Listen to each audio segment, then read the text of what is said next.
Well, thank you very much, and welcome. As we say in Arabic, Salam alaikum, and peace be upon you is something very important when you talk about nuclear war, of course.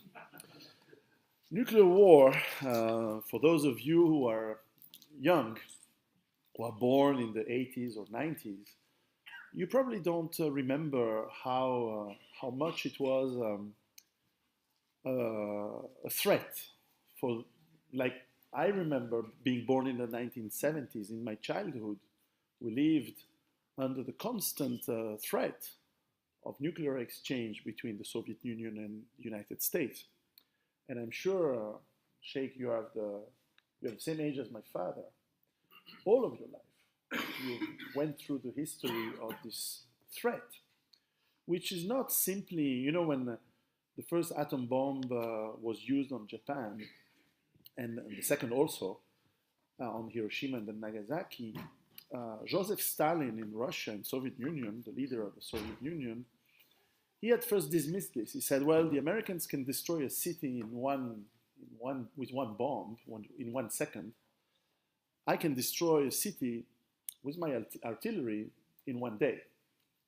And yes, it may be factually true, but in reality, everybody knew at the time that the nuclear war, nuclear weapons were changing completely the, the terms of war. And for those of us who are old now and remember how it was, believe me, when suddenly in the 1990s, with the collapse and end of the Soviet Union, we thought that this big danger would be gone. We were wrong, unfortunately.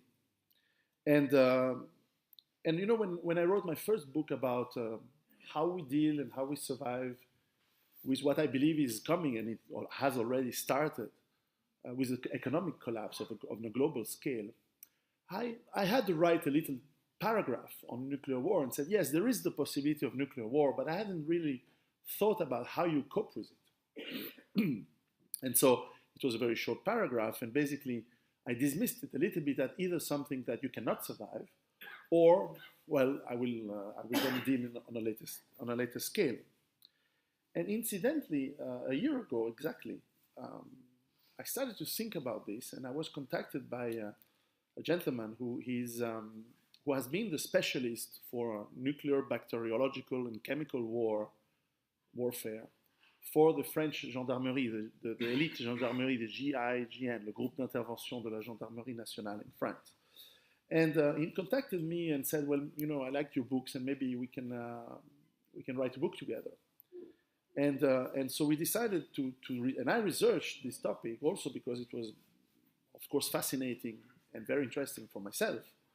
And this led to a book which I have here. In fact, this is the first copy. Well, it's not a copy of the book, but clearly this is the last. I am still putting my last little changes of it, and it will be published in a few weeks, in a few months maybe.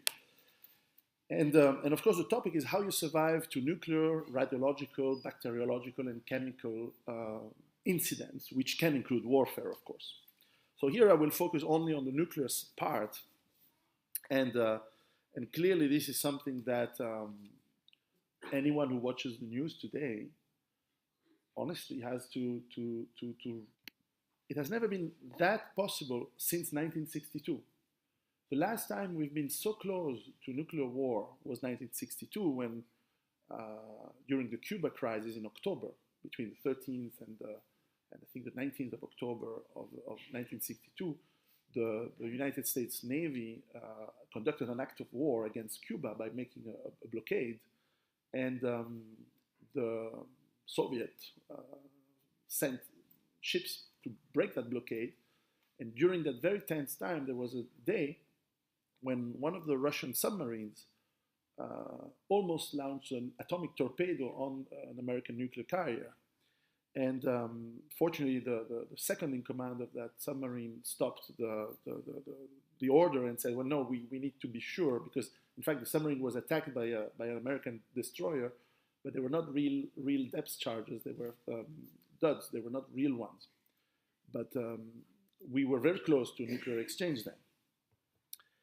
And so today, what do you need to have a nuclear war? Well, first of all, you need three things. You need first of all the nuclear warheads and the vectors to bring them to your objective. You need the opportunity, which means that you need to have some advantage or some rational or sometimes irrational reason, but at least a reason that seems opportunistic to use them. And we'll talk about that. And of course, you need the political will. You need the willingness to use them. It's not something that you launch by mistake. It's something that you decide. So let's first look at what are the countries today, the organizations that have nuclear weapons today. Well, clearly they are the big military superpowers. It's obviously the United States of America. It's obviously Russia, which have thousands of nuclear warheads. Much less than they used to. At the height of the Cold War in the end 70s, early 80s, United States had 16,000 warheads and Russia had almost 40,000. That's a huge amount. Today this is much less, but they're more precise, more advanced in technology. You have, of course, some smaller players like United Kingdom or France, which have about 200 warheads each. You have China, which also starts to have not only more warheads, but more importantly is the ability to project them with missiles, submarine-launched missiles. Of course, you have India and Pakistan, which each has about 100, and the vectors for local delivery. You have North Korea now. You have Israel, which has between 70 and 400, depending on the sources. And has capacity to launch them through cruise missiles and submarines. So it has the capacity to hit any part of the world. And of course, there is a big mystery on Iran. Is Iran developing nuclear weapons? We don't really know officially, at least. And then you have some other countries which could have atomic weapons very quickly. And these countries are Japan, South Korea, which have the engineering, the manufacturing, and the technical skills to build them in a few months, very quickly. And you have Saudi Arabia, very interestingly, which has a deal with Pakistan. They funded Pakistan's nuclear research and nuclear development. And there is a deal, and actually right now, there's some concerns, or certainly in the news, we're talking about the ability of Saudi to receive missiles with nuclear warheads from Pakistan as part of this deal. So that's a few countries, but there are countries which may have political willingness in some scenarios to use it. The questions also that remains open is, are terrorist organizations able to put their hands on nuclear weapons? And so far this has been extremely unlikely, and this is technical, but every nuclear warhead has a signature and has a sort of fingerprint. And the material which they are built is extremely tracked. And of course, the scenario means that if a terrorist organization gets a nuclear weapon, it means that someone gave it to them.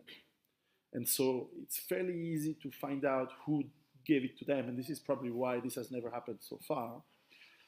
But you cannot rule out the possibility that this may happen eventually. Now, I think the most interesting part is the political will. Who has the ability and decision capacity to say, yes, now we go to nuclear war? Because obviously it has not been used since World War II. And the mythological impact of nuclear warheads and nuclear bombs has been huge because of movies, because of, in the popular culture, we all have seen movies of post-apocalyptic worlds like Mad Max and others.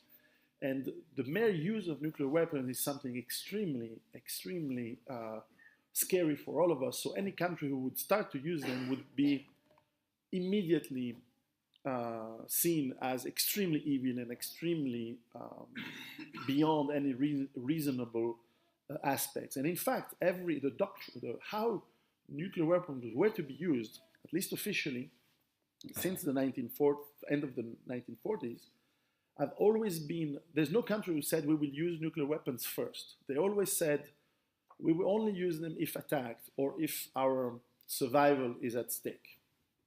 That was the official reason, because now we know, because of course some archives have been declassified, especially from United States and also from the Soviet Union, that there had been plans to use nuclear weapons immediately as first strike.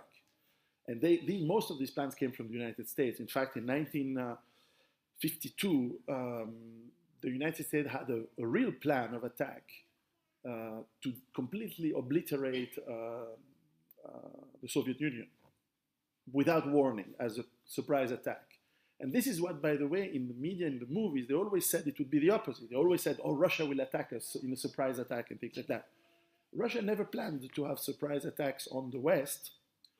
They planned to use nuclear weapons in a war immediately. That's true. But they never planned to attack with nuclear weapons as a surprise attack. So it is interesting to see that America has been planning for aggressive nuclear war, in fact, since 1946, but that was just suggestions. But the real plans of attack started in 1952, and these plans were ready in 1959, and they had been suggested to President Eisenhower, which refused them. And in 1962, the same general, Curtis LeMay, in fact, his name, proposed them to President Kennedy to destroy Russia. But if I tell you the plans, just as it's not really funny, but to give you an idea, I think they planned for something like 7,000 nuclear warheads to be sent on Russia, China, and Eastern Europe. Moscow alone would receive 180 nuclear warheads. So this is an extermination attempt. This is not just winning a war. It's completely leveling and destroying every single person who would inhabit Russia and completely take it out of the world. And so it sounds insane, of course, because when you look into the details of what is the effect of an explosion, and you look at the real effects in Hiroshima and Nagasaki, and even when they did plan, they did simulation.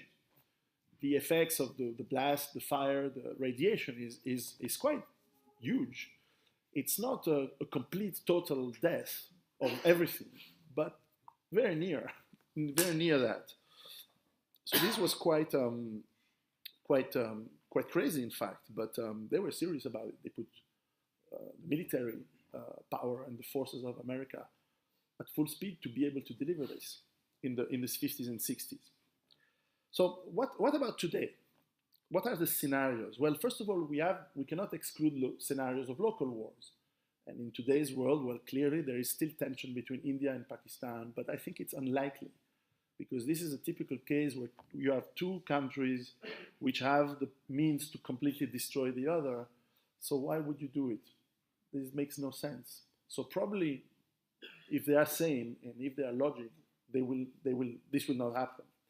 Another scenario is what the media has put forward in the last few years of Iran and Israel. I don't believe it, because Israel face no threats from Iran, and they know it. It's just media and propaganda. But in reality, Israel is not threatened by Iran. So I don't believe that Israel would strike Iran, at least not with nuclear weapons. Israel has a policy of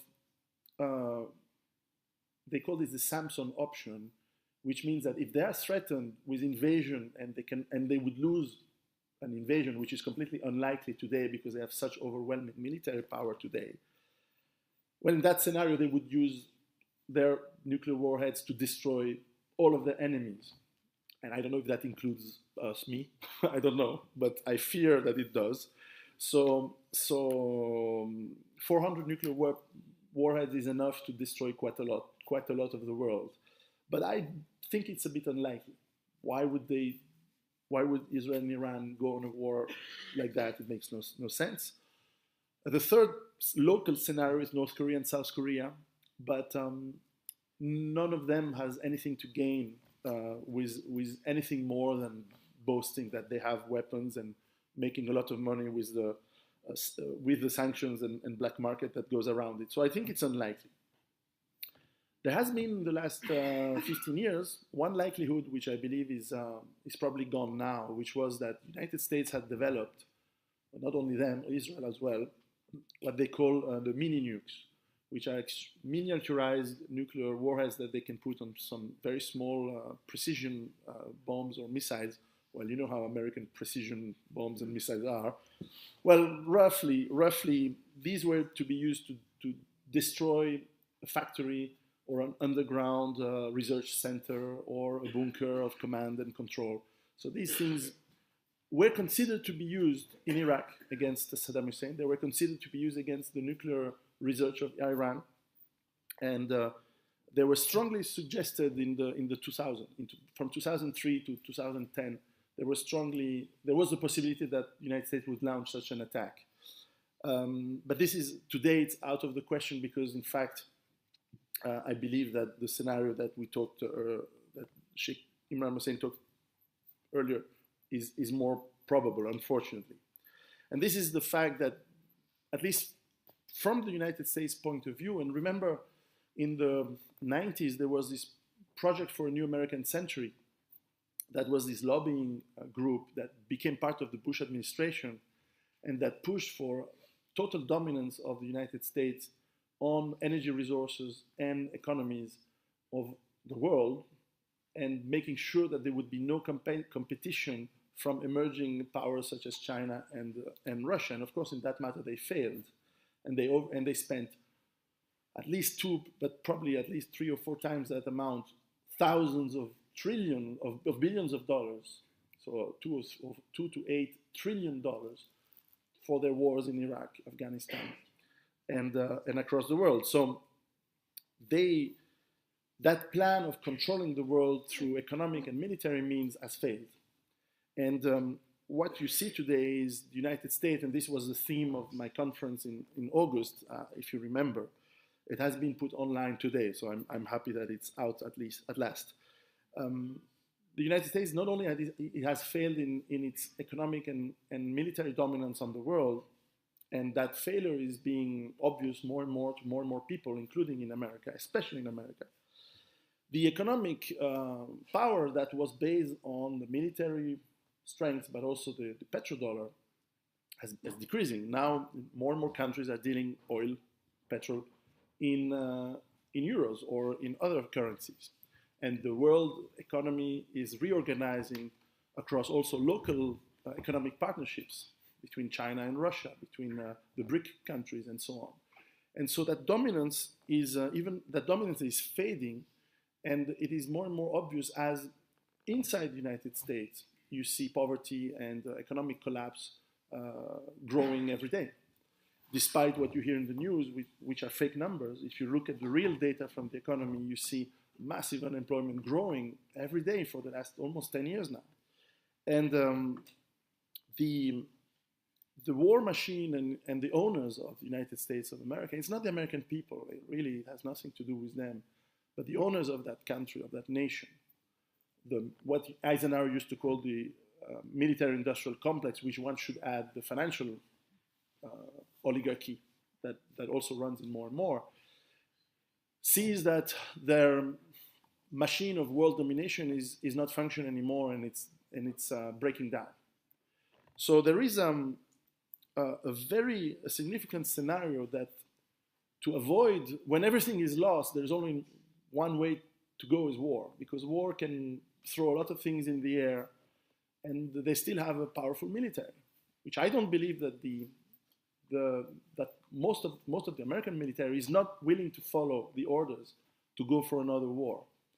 But you can have another 9/11, you can have another inevitable mess somewhere in the world, and indeed today the most probable one is what is happening around Syria. And clearly, as Sheikh said, the involvement of Turkey, which may be an autonomous, it's very hard to assess if this is something that NATO supports, if it's something that President Erdogan, which I like to call Enver Pasha II, for those who know history, is it something that he and his family needs because they need the money flow from the different trades that there is with the occupied territory of ISIS?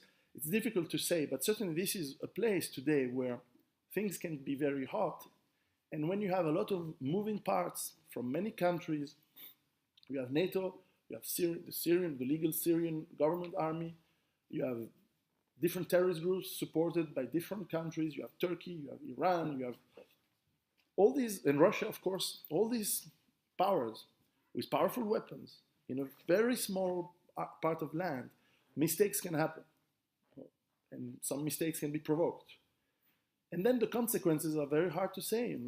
Maybe Turkey sends planes to bomb forces inside Syria, and maybe Russians shoot down some of Turkish planes, and then Turkey closes down the Bosphorus so that ships from Russia cannot supply its bases in Syria. And then what? It's very hard to say. Certainly not, I do not know the future, but certainly there are scenarios very likely that can go very, very far. And again, the rulers, the owners of the United States may basically think, how about we reboot everything? And when I look at the scenarios of the 1950s, the arrogance was that if we completely exterminate our enemies before they can act, then we are the only ones standing, which is a completely insane approach considering the power of nuclear weapons. And I should add that with nuclear weapons, you have also bacteriological warfare. Okay, chemical warfare is not likely in that kind of scenarios, but certainly bacteriological warfare is. And Russia and the United States still have very, very advanced and powerful biological weapons that could be released as well. So, or by mistake, which is also a possibility. So certainly, we have to watch very, very carefully what's happening today in Syria and in that region, because the possibility that this escalates to, again, that scenario which is completely crazy, which could come to say, well, we're losing our military power, we're losing our economy, let's launch the missiles and let's destroy Russia and China. And so then, by default, we are the only ones left standing. At least this is what the leaders of the United States may be thinking. And of course, on the other side, and I'm absolutely convinced, looking at the technology and studying the technology, that Russia has not only the capacity to detect a launch, but has the political will. Russia has lost 20 million people every war they do recently, and they won. They can lose 100 million. And they will not accept, they will not just die, that's it. They will retaliate, and they will retaliate with all of their 6,000 nuclear warheads. And yes, they will retaliate against all the bases and the control centers and the military of the United States and NATO. And yes, a lot of them are in Europe, and a lot of them are in the Middle East and around the world. The United States has bases in, I think, 180 countries around the world. This is a lot of targets, but that's much less than the 6,000 warheads that Russia have.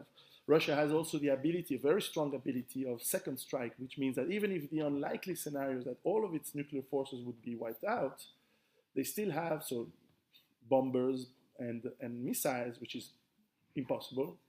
Or not all missiles can be destroyed on the ground. Some of them are mobile and so on. But there's then submarine-launched missiles, which are extremely powerful. And each missile has multiple warheads. And you don't need 6,000 warheads to destroy North America. You need probably 2 or 3 that you detonate in the atmosphere, in the stratosphere, in fact, that create electromagnetic pulses. This is something very well mastered today, that will completely fry every computer and every electric line of the country, unless they are extremely protected. But you and I don't have these kind of protections for most of our items and the cars, the electric system. And if that falls down, that's it. The calculation, the scenarios that even the American military do, they estimate that if electricity falls down because of EMP attack in the United States, they have 90% death in the next 6 months, because the economy is dead, there's no food, there's no water, nothing functions. 90% of Americans die. So they know that this is a madness. But this does not preclude that the people who rule it don't care. In fact, I'll give you some examples.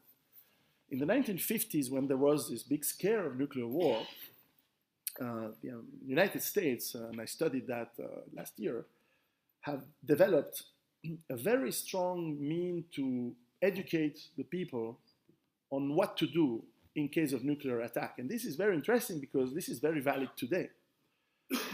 What to do in case, in case of a nuclear explosion, what you can do, and so on and so on.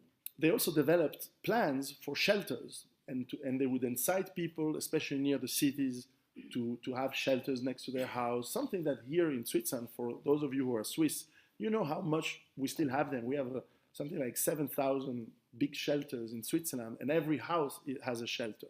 So we have, we have 700,000 shelters in Switzerland. And so we had this plan for every single person in Switzerland to have a shelter with food and water, and we still have them. Some of us don't have food and water. We have the wine cellar for some. There's been transformations, but certainly in the 50s and 60s there was concern to tell the people how to be saved in case of war. From 2001, from September 11, 2001, in America, there was a big concern, at least officially, but they put a lot of money on that, to say, what if there is a terrorist attack with a nuclear weapon? Okay, that was their, I think, not likely scenario, unless they made it happen on themselves, of course, as I said before. But what is interesting is that from 2001, they spent even more money, but not to educate the people, not to build shelters, no, to save the government and the important elements of society, whatever that means, and I believe it's the owners, in case of nuclear war. So they have built big shelters with lots of food, lots of equipment to withstand a long time in case of nuclear war. But this time, they made zero investment for the people. So my suspicion, and it's more than a suspicion, it's a certainty, they don't care anymore about saving their own people. So they would be, I think, for them it's possible to go to war and have most of their people die because they don't care. Russia, on the other hand, since 2005, has been building big-time nuclear shelters for the population. In Moscow alone, they added, in 2010, they started to build 5,000 additional big shelters for the people. And they obviously don't do this because they like to spend money. It's because they think that it's a possibility that we are back again into the threat of nuclear war. Now, the problem for all of us is that, first of all, from the movies that we have seen when we were kids and that are still coming out, we imagine nuclear war as this thing that destroys everything, that people who come out, they are mutated, and there are all those sorts of crazy things which are not substantiated by science. In fact, even Einstein, in the early 50s, wrote that he was saying that nuclear war is not the end of the world. It's only going to kill 2/3 of the people. I think he was a bit optimistic. I think it will kill more than 2/3 of the people if there is a full nuclear war in the world. But it is true that it's not the end of the world. There are going to be a lot of areas which are not destroyed by the blast. And in fact, if you live in the countryside, there is no reason that you are a target or near a target unless you are near a base, a military base. In fact, the weapons of today, they are extremely precise, and therefore the yield is much smaller than it used to be. This is also some advances in technology. They used to have weapons that had big, especially in the 50s and 60s, very, very powerful weapons because they wanted to destroy a city, or to be sure that hitting roughly near a target, it would still destroy the target. Today with the precision, GPS, and the precision is immediate, on the target. So they actually did weapons which have much lesser yield and therefore less destruction, but because they're more precise, they destroy immediately the point. And of course also the big change is that cities are not anymore the target, because why bother destroy a city when, again, electromagnetic pulses from a blast in the atmosphere can destroy electricity, and therefore all the supply systems of the city stop, and therefore no food comes in the city anymore, no water functions, and then people starve. So why destroy the city per se? So the tactics of usage have evolved a little bit. So we have to take a bit out from our mind the myth of the movies that of that.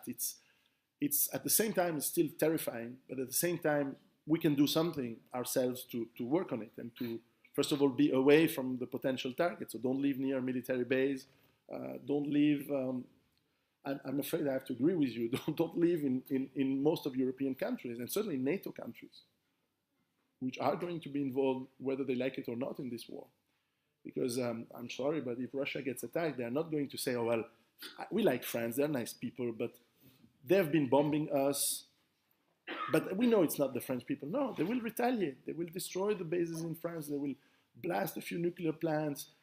And France will be destroyed. And UK will be even more destroyed because there's so many American bases in the UK and Germany. So it is very difficult. So I studied that because, of course, I'm living in Switzerland and I'm not going away. I know I'm far away from any blast, but certainly radiation, fallout, is a concern. So clearly, I started to work out, and this is very pragmatic, is how do you work out? So it happens that I've been traveling to Chernobyl in Ukraine. I visited the nuclear plant, well, not too near, but about 50 meters. So near enough, and certainly around, and to see the effects of what happens. It is not a nuclear explosion, well, it's not a bomb, but certainly a nuclear plant that explodes like Fukushima, or in that case, Chernobyl, is a very interesting place where you can learn and interview a lot. So in fact, for this book, I've interviewed a lot of experts in nuclear warfare, in the management of the power plants in Switzerland, but also in France. In France, they didn't want to answer officially, but I did find the people who would answer without putting their names. And so to learn, of course, the risks and assess them, but also to learn what we can do to prepare ourselves. And clearly, this preparation, there is really two things that are important. The first of all is information. You need to know that there is nuclear war. And believe me, if a nuclear warhead strikes Paris, you don't know here. You don't see it. Probably you will know because suddenly the media will talk about it. But what if all the media around the world stop broadcasting because of these magnetic pulses? Well, that's clearly something you need to know.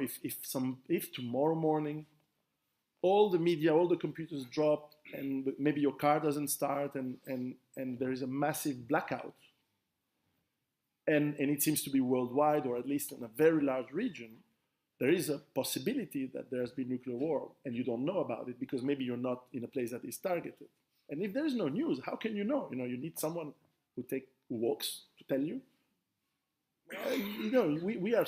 We take for granted that communications are easy and worldwide and satellites. But if these things stop because of that war, you don't know. So you need to think. And you know now, and those people who will read the book will know what to do to inform themselves or to guess. And it's not a certainty. But if there is a blackout, yes, probably there is a chance that something very bad has started. And then you know that it's not the time to go around and breathe the nice new air. And it's maybe time to do some steps towards the second element, which is protection. And you don't need to build a bunker and go into a shelter. If you have one in Switzerland, yes, it's interesting. But this is not the most important thing. Is certainly to know how you can protect yourself from the fallout, how you can get clean food, how you can filter and clean the water you drink. If you are already thinking about these things, you have a huge step ahead in terms of keeping your health and not succumbing from fallout and radiation. And of course, this is very complex topic. This is something that I had to go back in my physics books and get new ones to make sure that we can explain how it works very easily. And again, Ukraine was a very interesting experience talking with people in Ukraine that were there when Chernobyl exploded and what they are still doing, because there are still people who live in areas which are quite contaminated, and not the majority of them are not ill. They know and they have learned what to do, what kind of food you eat, what kind of food you don't eat, how you clean it, how you boil it, how you prepare it. All these things are very easy and simple once you know them, but honestly, who knows today what to do? How do you prepare meat? Do you boil it or you don't boil it? Well, then you discover that if you boil it with a lot of salt, if that meat was contaminated, 90% of the contamination goes away. Well, now you know. But these are very simple things that we can learn, as an example, that Ukrainian and Belarusian people have learned through difficult pain, unfortunately for them. And of course, this doesn't preclude the fact that if you're near a place where a nuclear warhead hits, if you're a few hundred meters away, you die, for sure. So I'm not telling that you can survive anything. If that happens on you, and you live near that military base or near that communication center that perhaps you don't even know about, and that is a target, well, then you meet your maker. And I hope for you that you have been a good person. But, there's nothing guaranteed. That's something I always want to make sure. But one other thing that is important to say, and I will conclude on that, because I think I want to leave a lot of space for questions, is the following. As I quickly talked about the United States scenario about the EMP. If global nuclear war happens, then you go back to the scenario I presented last time in my conference, and definitely that I talk in all my books, is that nuclear war means total collapse of the global economy. Local economies may still exist, but the global economy, at least for a long time, and that may be years, if not decades, is gone. Because you do not recover like that from the destruction of the supply chains, of all the system that transport goods, especially food, from one place to another. So you have to think about where you live. And the answer for any one of you who live in a city is no. To the question that are we self-sustainable in terms of food and water? The answer is no. We import food everywhere. And therefore, if the import systems are breaking down, because who is going to take a truck and say, oh, I'm going to bring my tomatoes across half of Europe to feed the people in Paris because there has been nuclear war? No, you stay home. You stay home. And if someone says, no, but I really need to sell the tomatoes, you still don't do it. And they say, if you don't do it, I don't pay you. Well, I don't care. I'm not going to travel half of Europe in a place where nuclear war has happened and there's radiation. You stay home. So this is very simple behavior. So no one will do anything for a long time unless you are prepared with everything that I explained in my first book. So the economic collapse will follow. Now, whether some people are planning for economic collapse as a way to gain power, this is not something I know, but it's possible. But certainly, the good news in this disastrous scenario is that if you prepare yourself to be self-sufficient in terms of water and food and the other things that I explained in my other books, you have not more to do. We don't need to buy gas masks. We don't need to buy nuclear suits. We don't need to build a shelter and go inside and live for not even months or years, but even weeks underground. You don't need all that.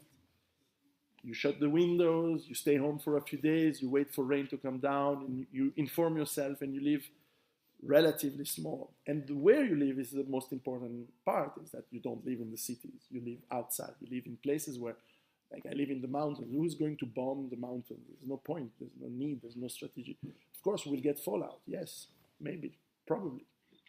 But you don't want to live near targets. So these are things that I explained, but certainly it's important to understand the process, to understand what is possible. And the Sheikh, I think, described a very, probably what I also think is the most likely scenario is that something starts with what is happening in Syria. Maybe not tomorrow morning, maybe not next week. Who knows? Maybe, we had a big scare exactly 2 years ago, or 1.5 years ago, in September 2014. When there was suddenly the Russian fleet, the American fleet, there was Israeli submarines, all in this little piece of water off Latakia of Syria. And there was a big uncertainty, and of course we don't know all the news on the moment they happened, but there was a Syrian plane that was shut down, and it was very tense. Nothing happened. Now it's tense again. Maybe nothing happened. Maybe cooler heads prevail. Maybe someone phones Mr. Erdogan and says, no, no, no, if you do something, we are going to be extremely angry at you. And maybe things quiet down. And maybe they start again in 3 months. Certainly, this situation is not, it's very hot right now. It can become a little bit less hot, but it will keep being hot. So in my opinion, it is also around Syria and with the countries, the nations, the powers that are involved, that go from Saudi, from Iran, from Israel, from Turkey, and of course NATO and Russia, and even China, which means it's all the people who matter and who have this potential for nuclear war who are involved. And there's always, whether you believe that man's actions are controlled or written by superior powers or not, some unexpected things can happen. And unexpected things can lead to irrational decision, to rash decision. And when you have nuclear weapons in the mix, a mistake can be extremely, extremely costly. So with that, I finished. I remember that if you want to read my book, it's translated in Arabic with the forward of Sheikh Imran Hosein, and you can find it online or on Arabic libraries everywhere. Thank you very much.